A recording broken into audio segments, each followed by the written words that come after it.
Time पे ही जुड़ जाना मेरी क्लास में, क्योंकि मैं स्क्रीन शेयर करके पढ़ाऊँगा तो बाद में मुझे दिखाई नहीं देता कि क्लास में कोई एंट्री हो रही है नहीं हो रही है। एक मिनट। तो पहले मैं अपना इंट्रोडक्शन बता देता हूँ। मेरा नाम संदीप व्यास है और मैं आपको इस साल फिजिक्स पढ़ाऊँगा और सेकंड पेपर मैं चालू कर रहा हूँ पहले। तो बच्चों हमने देखो हम लोग बचपन से, मतलब बचपन क्या बोलोगे, क्लास 9th में पढ़े थे कि पदार्थ का सबसे छोटा भाग क्या होता है। तो हम लोग तब पढ़ते थे कि पदार्थ का सबसे छोटा भाग परमाणु होता है। थोड़े से आगे क्लास में आए तब पता लगा कि पदार्थ का सबसे छोटा भाग परमाणु नहीं होता, परमाणु के अंदर भी बहुत सारे कण होते हैं।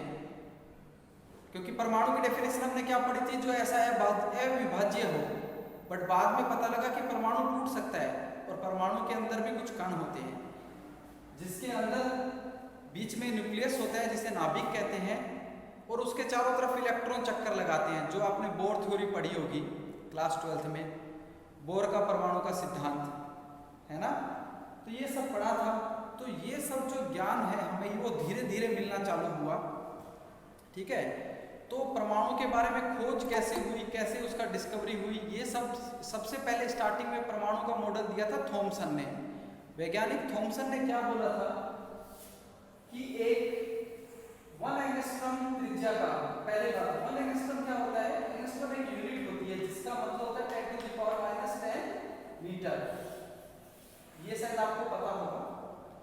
तो उसने बोला था थॉमसन ने कि एक ऐसा गोला रहेगा जिसके अंदर विभिन्न स्थानों पर प्रोटॉन वितरित रहेंगे, है ना, और इनके चारों तरफ इलेक्ट्रॉन रहेगा। जैसे हमने तरबूज का मॉडल क्लास 12th में पढ़ा था, ऐसा ही मॉडल हमने तरबूज का मॉडल बोला था ना, प्लम पुडिंग मॉडल भी बोला था, जिसमें प्रोटॉन रहेंगे चारों तरफ और उसी के अंदर इलेक्ट्रॉन वितरित रहेंगे। जैसे तरबूज में बीज रहते हैं, उस प्रकार से उसने बोला था कि ऐसा एक मॉडल होगा परमाणु का जिसे थॉमसन का मॉडल कहा गया। पर बच्चों इस मॉडल को समझने के लिए कि वास्तव में ये है सही या गलत है, इसके लिए रदरफोर्ड एक वैज्ञानिक थे। उन्होंने एक एक्सपेरिमेंट किया जिसे हम लोग कहते हैं रदरफोर्ड का प्रकीर्णन। तो हमारा पहला टॉपिक आज का यही है, रदरफोर्ड का प्रकीर्णन, ठीक है। तो देखो रदरफोर्ड का प्रकीर्णन में क्या किया रदरफोर्ड ने एक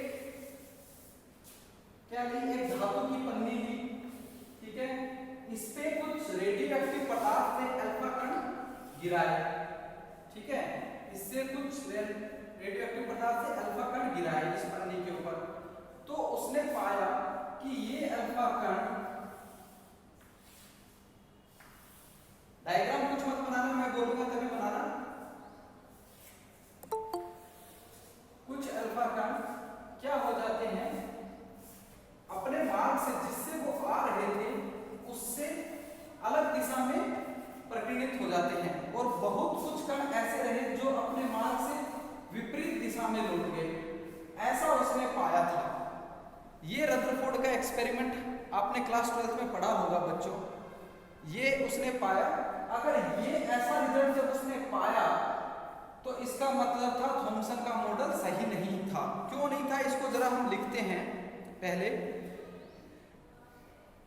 लिखो, हेडिंग डालो रदरफोर्ड का प्रकीर्णन, इसमें लिखो जे थॉमसन के परमाणु मॉडल की प्रमाणिकता को जांचने के लिए जे थॉमसन के मॉडल की, वापिस से सुनो, जे थॉमसन के परमाणु मॉडल की प्रमाणिकता जांचने के लिए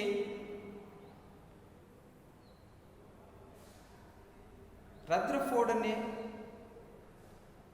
अल्फा कणों के प्रकीर्णन का प्रयोग किया। इस प्रयोग में सर वापस बोलो, रदरफोर्ड ने अल्फा कणों के प्रकीर्णन का प्रयोग किया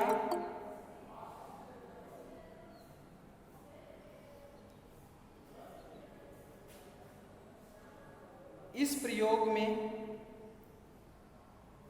एक पतली धातु की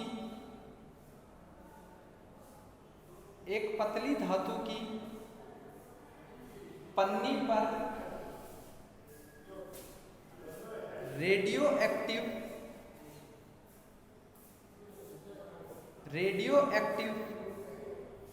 पदार्थ से उत्सर्जित उच्च ऊर्जा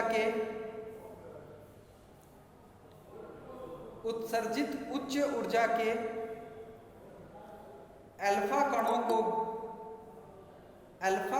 को गिराया और यह पाया गया कि अल्फा कण अपने मार्ग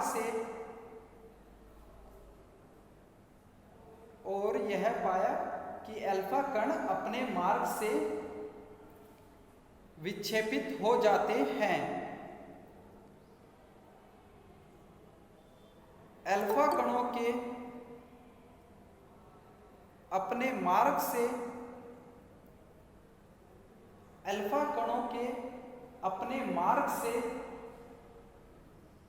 विक्षेपित होने की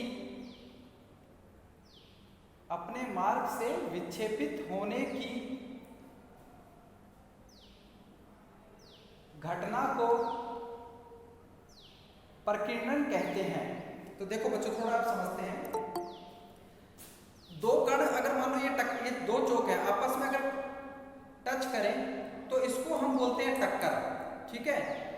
अगर वो फिजिकली टच करें, अगर फिजिकली टच न करें और पहले ही ये स्कैटर्ड हो जाए, उसको बोलते हैं प्रकीर्णन। इसको थोड़ा मैं समझाता हूँ, देखो। सर बाकी स्टूडेंट ज्वाइन नहीं हो रहे। अच्छा बच्चा, अभी क्या है, मैं स्क्रीन शेयर कर दिया तो बाकी लोग ज्वाइन नहीं हो पा रहे। कोई बात नहीं, वो लोग मैं वीडियो रिकॉर्ड कर रहा था। वीडियो रिकॉर्ड तो नहीं हुआ, मैं देखता हूँ, 1 मिनट। वीडियो रिकॉर्ड हो रहा है, उससे देख लेंगे और कल टाइम से ज्वाइन कर लेंगे। मैं एक बार देखता हूँ। अभी बाकी लोग जो ज्वाइन नहीं हो पाया वो रिकॉर्ड वीडियो से देख लेगा। तो अभी जितना मैंने लिखा दिया, जो नया बच्चे ज्वाइन किए हैं बच्चों, थोड़ा सा कितना 4-5 लाइन का स्पेस छोड़ देना। ये हेडिंग था हमारा, मैं ये करा रहा था। ये रिकॉर्ड वीडियो हो रहा है, इससे देख लेना बाद में, मैं भेजूंगा। तो देखो मैंने क्या बताया, सबसे पहले अभी कोई नोट डाउन नहीं करेगा। देखो थॉमसन ने क्या बोला कि परमाणु हमारा ऐसा एक सॉलिड स्ट्रक्चर है जिसकी त्रिज्या कितनी है, 1 एंगस्ट्रॉम की है, ठीक है। और इसमें हर जगह पे प्लस माइनस वितरित रहते हैं। कैसे? जैसे तरबूज में बीज वितरित रहते हैं, उसी प्रकार से उसने बोला कि ये प्रोटॉन व इलेक्ट्रॉन परमाणु में वितरित रहेंगे। तो मतलब एक तरह से ये सॉलिड स्ट्रक्चर उसने बोला कि ये ठोस आकृति होगी। अब रदरफोर्ड ने क्या किया, एक पन्नी ली थी, उस पे अल्फा कण गिराए, ठीक है। और उसने क्या पढ़ा कि कुछ अल्फा कण तो क्या होंगे, कुछ कोण बनाते हुए अपने मार्ग पे, मानो ये पहले अल्फा कण इस मार्ग पे आ रहा था और ये इस पन्नी से टकराने के बाद इतना एंगल बनाता हुआ चला गया। कुछ कण आए वो सीधे चले गए और कुछ कण ऐसे थे जो जिस दिशा से आए उसी मार्ग पर वापस लौट गए। अब पहली बात तो अल्फा कण क्या होता है, आप लोगों को पता होगा मुझे लगता है। अल्फा कण हमारा क्या होता है बच्चों, जो हीलियम होता है ना, हीलियम का कितना परमाणु क्रमांक होता है, 2। जेड की वैल्यू 2 होती है, मतलब हीलियम के अंदर 2 प्रोटॉन होते हैं, 2 इलेक्ट्रॉन बाहर चक्कर लगाते हैं। अगर तुम हीलियम के 2 इलेक्ट्रॉन को निकाल दो तो इस पे कितना चार्ज आ जाएगा, He+2। मतलब इस पे से 2 इलेक्ट्रॉन निकाल दो, हीलियम परमाणु में से 2 इलेक्ट्रॉन निकाल दोगे, उसी को अल्फा कण बोलते हैं, ठीक है। उसी को अल्फा कण बोलते हैं। तो ये जो अल्फा कण है, इसमें क्या रहता है, चार्ज रहता है, कितना, +2e का चार्ज रहता है। e का मतलब क्या हुआ, इलेक्ट्रॉन का चार्ज 1.6 × 10⁻⁻19 कूलम। तो अल्फा कण पर क्या रहेगा, पॉजिटिव चार्ज रहेगा 2e का, और e का मान कितना होता है, 1.6 × 10⁻⁻19।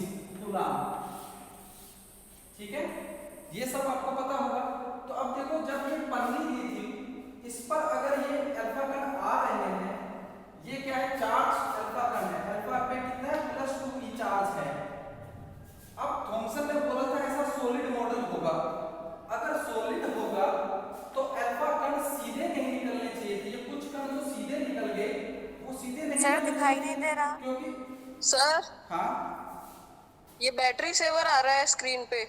कोई बात, एक मिनट, नॉट नाउ। मोबाइल की बैटरी खत्म हो गई बच्चों, क्लास 2-2 3 चल रही थी तो हम ये, तो देखो, तो मैं क्या बोल रहा था, हाँ, तो देखो अगर ये सॉलिड मॉडल होता तो ये अल्फा कण जो सीधे निकल रहे थे वो सीधे नहीं जाने चाहिए थे, क्योंकि ये सॉलिड है। कोई चीज अगर किसी सॉलिड से टकराएगी तो कुछ ना कुछ तो मार्ग बदलेगी। सीधी तो तभी जा सकती है जब ये होलो हो, अंदर से खाली हो, ठीक है। पहला तो रदरफोर्ड ने ये सोचा कि ये सॉलिड नहीं होगा क्योंकि कुछ कण सीधे गए। अब दूसरी बात, अल्फा कण तुम्हारा, अल्फा कण के ऊपर चार्ज है 2e का प्लस चार्ज। हमने पढ़ा था कूलॉम फोर्स F बराबर के Q1 Q2 upon R square. तो इस चार्ज को अगर कोई यहाँ पे कोई प्लस चार्ज हो, वही इसको वापस भेज सकता है पीछे की तरफ।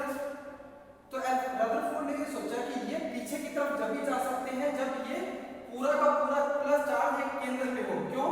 क्योंकि इसके पास 2e चार्ज है और यहाँ पर अगर एक प्लस रहेगा तो उसमें इतनी ही ताकत नहीं होगी कि वो इसको पीछे भेज दे, क्योंकि फोर्स क्या लगेगा, प्लस प्लस रिपल्सन, पीछे भेजने के लिए सारा प्लस चार्ज एक जगह होना चाहिए, ऐसा उसने सोचा। तो देखो आगे हम लिखो, आगे लिखो बच्चों, जितना मैंने लिखा दिया था उससे आगे लिखो, ये सब समझाने के लिए था, ठीक है। ये तुम्हारी अंडरस्टैंडिंग होनी चाहिए कि हो क्या रहा था एक्चुअली यहाँ। आगे लिखो, जब यह प्रयोग अधिक घनत्व वाले तत्व, जब यह प्रयोग अधिक घनत्व वाले तत्व सोने की, अधिक घनत्व वाले तत्व सोना, गोल्ड, ठीक है, सोने की पतली पन्नी के साथ किया गया, पतली पन्नी के साथ किया गया, तो यह पाया गया कि अधिकतर अल्फा कण अपने मार्ग से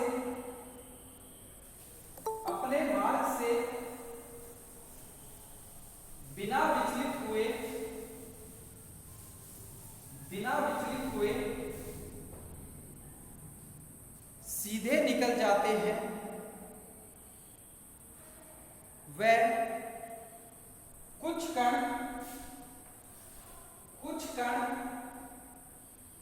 लघु कोण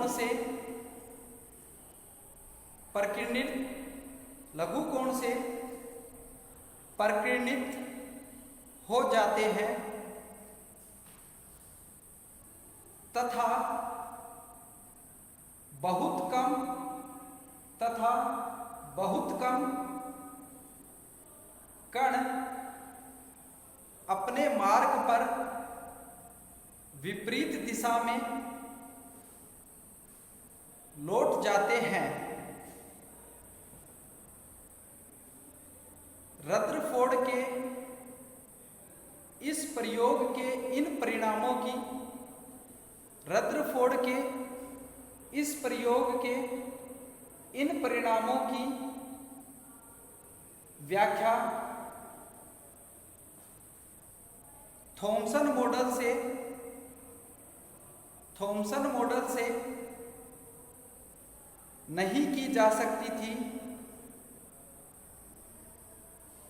इसलिए रदरफोर्ड ने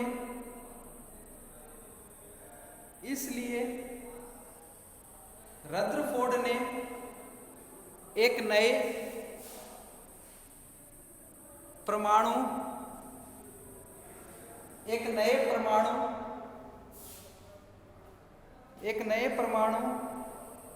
का प्रतिरूप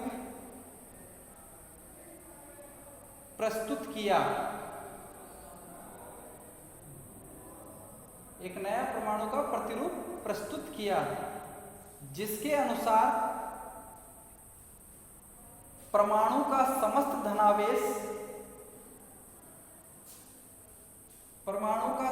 धनावेश एक अत्य अल्प लघु क्षेत्र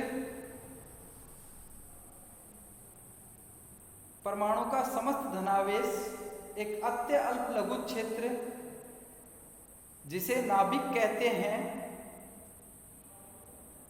में केंद्रित रहता है तथा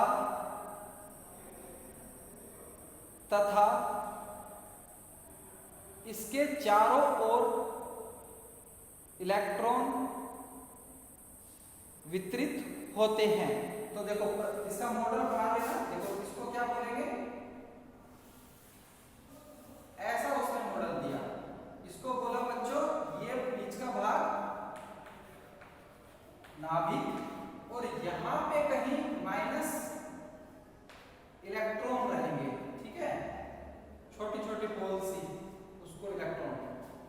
अब ये चक्कर लगा रहे हैं, स्थिर हैं, ये रदरफोर्ड ने नहीं बोला, वो कौन बोलेंगे, आपके बोर ने बोला था ना। रदरफोर्ड ने इतना ही बोला कि प्लस चार्ज कहां रहेगा, अत्यल्प लघु क्षेत्र, जिसे हम क्या कहते हैं, नाभिक कहते हैं, ठीक है, और इसके चारों तरफ क्या रहेंगे, इलेक्ट्रॉन रहेंगे। ये रदरफोर्ड ने बोला था। इस प्रकार उसने एक परमाणु का नया मॉडल दिया, ठीक है। इसमें एक चीज और लिखो, परमाणु के नाभिक में उसका समस्त द्रव्यमान भी केंद्रित रहता है।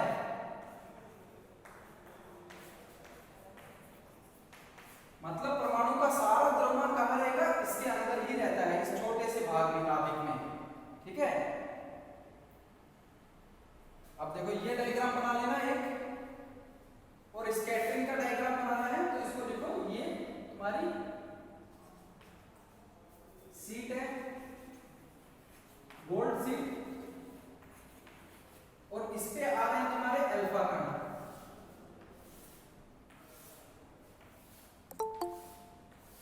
ठीक है, ऐसे आ रहे हैं। तो कुछ कण ऐसे चलेंगे, कुछ सीधे चलेंगे,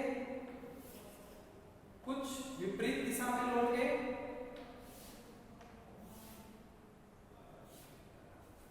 ऐसे। तो ये देखो यहां से ये एंगल बना रहा है कुछ, मतलब जिस मार्ग से ये आ रहे थे उससे अलग मार्ग पे गए हैं, सीधे नहीं गए। कुछ कण सीधे गए हैं, कुछ वापस लौट गए हैं, ठीक है।